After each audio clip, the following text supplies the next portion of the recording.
Fact boys, fact girls, anong lagay?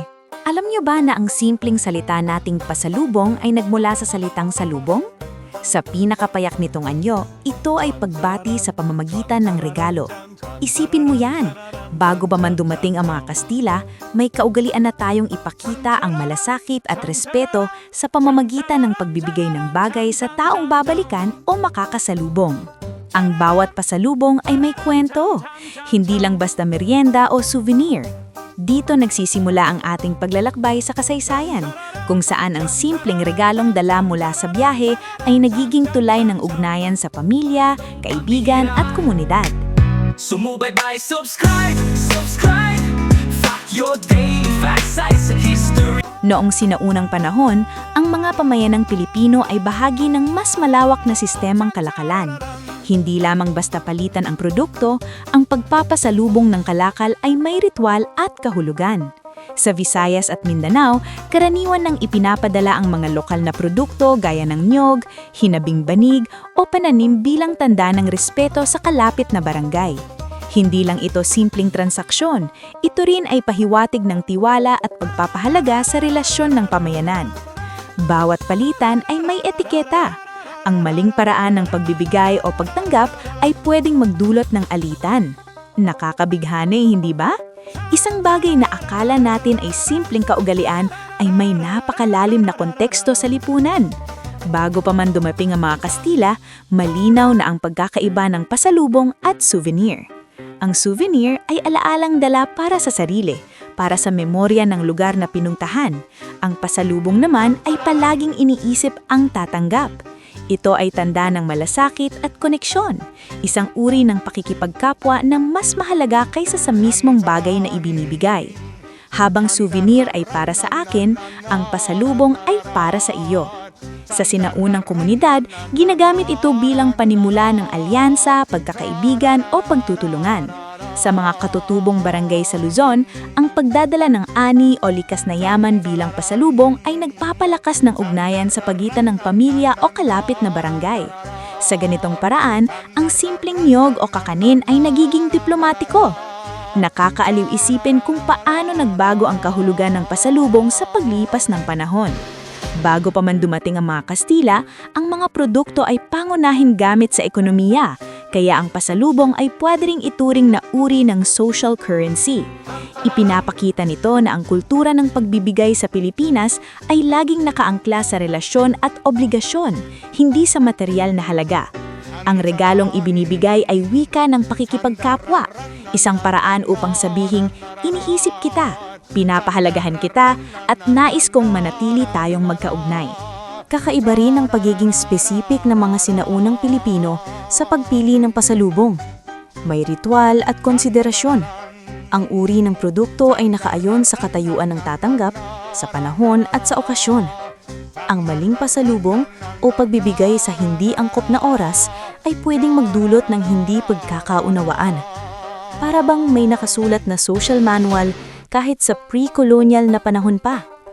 Ang kabuuang kwento ng pasalubong ay parang maliit na salamin ng ating kultura, nakaugat sa malasakit, respeto at matibay na relasyon. Kahit ang bawat butil ng bigas, hinabing banig o kakanin ay may malalim na kwento kung paano tayo nag-uugnay bilang isang lipunan. Sa bawat pasalubong, may nakatagong lihim na mas malalim kaysa sa mismong bagay na dala. Hindi lang ito pagkain, tsokolate o souvenir. Ito ay simbolo ng utang na loob. Sa kulturang Pilipino, may konsepto tayo ng utang na loob na hindi basta-basta nababayaran sa pera. Ang pasalubong ay paraan para ipakita na hindi nakalilimutan ang kabutihang ginawa ng isa. Kahit ang pinakasimpleng merienda o handmade na bagay ay may bigat sa puso ng tatanggap. Sa maraming pag-aaral sa Filipino social customs, malinaw na ang pagbibigay at pagtanggap ng pasalubong ay nagpapalakas ng interpersonal bonds. Kaya kung iniisip mo na maliit lang ang epekto ng regalong dala, isipin mo ulit, ito ay literal na nagbubuklod ng tao sa tao. Hindi lang basta bagay ang pasalubong, ito rin ay hugis ng pakikipagkapwa. Sa kultura natin, hindi sapat ang simpleng, "Kumusta?" Kailangan may kasamang kilos at aksyon. Sa mga pamayanang nakasanayan ang pagbibigay, ang regalong dala ay nagsasabi ng iniisip kita, nang hindi na kailangan ng salita. Ang pasalubong ay wika at bawat item ay may sariling mensahe. Kapag naintindihan ito, maiintindihan mo rin kung bakit napakahalaga nito sa Filipino identity. Ang pasalubong ay konektado rin sa konsepto ng bayanihan. Ang pagbibigay ng produkto, pagkain o kahit simpleng regalong gawa sa kamay ay paraan para palakasin ang komunidad. Sa mga probinsya, hindi lang sa pamilya, ito rin ay paraan para ipakita ang malasakit sa kapitbahay, kaibigan at kalapit na barangay. Kapag may nagbiyahe at nagdala ng lokal na produkto mula sa kanilang lugar, nagiging oportunidad ito para ipakita ang kultura at ekonomiya ng kanilang pamayanan. Sa ganitong paraan, ang pasalubong ay instrumento para sa pagpapalaganap ng kultura at pagtutulungan. Kahalagahan nito sa pamilya, lalo na sa malalayong kamag-anak at OFW, ay nakakaantig. Sa bawat balikbayan box o handog mula sa malayo, ipinapakita ang pagmamahal at pag-aalala. Kahit milya-milya ang pagitan, ang simpleng pakete ay nagiging saksi ng koneksyon at nagtatanggal ng distansya sa pagitan ng pamilya. Ang pasalubong ay hindi lang tradisyon. Ito ay paraan ng komunikasyon, pagmamahal at pag-aalala na literal na nadarama. Bawat okasyon ng pagbibigay ng pasalubong ay may ritual, may timing, may consideration at may kasamang intensyon. Halimbawa, kung uuwi mula sa probinsya, pinipili kung sino ang unang bibigyan. Karaniwan ay matatanda o malapit sa pamilya. Sa barkada, may inside jokes o preferences na iniintindi bago pumili ng handog. Sa ganitong paraan, ang pasalubong ay nagiging mas malalim kaysa sa material na bagay.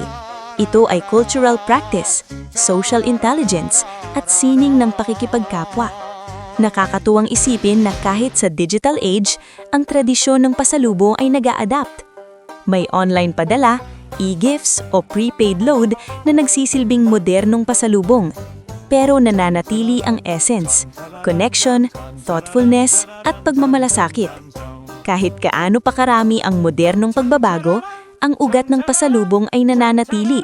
Isang patuway na sa kulturang Pilipino, ang pagbibigay ay mas malalim kaysa sa material.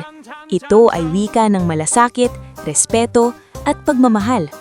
Ngunit may dark side rin ang pasalubong culture.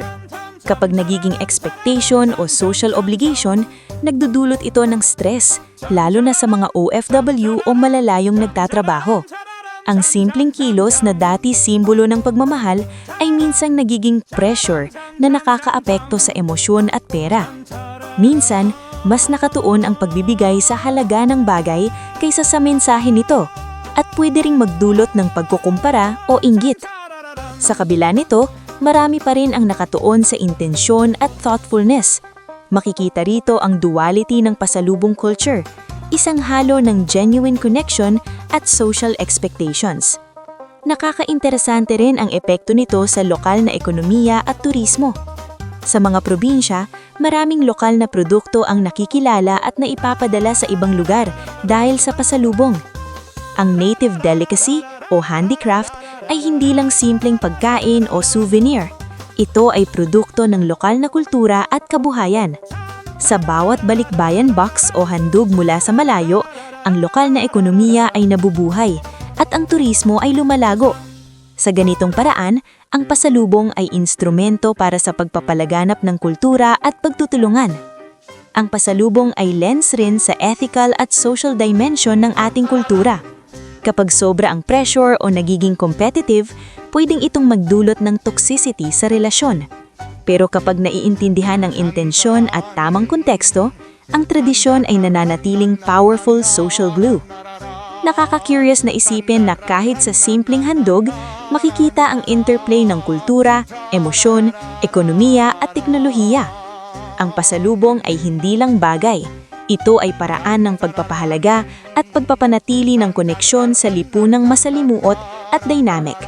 Kaya fact boys, fact girls, comment mo nga sa baba kung anong pasalubong ang pinakahinihintay mo. Ngunit hanggang ngayon ay hindi pa rin dumarating. Matuto at matuwa, mga sikretong nakatago sa mga kwentong pambihira. Sumubaybay, subscribe, subscribe. Fact your daily facts, sites and history. Fact your daily legends, what is in history. Fact your daily bawat araw bagong discovery.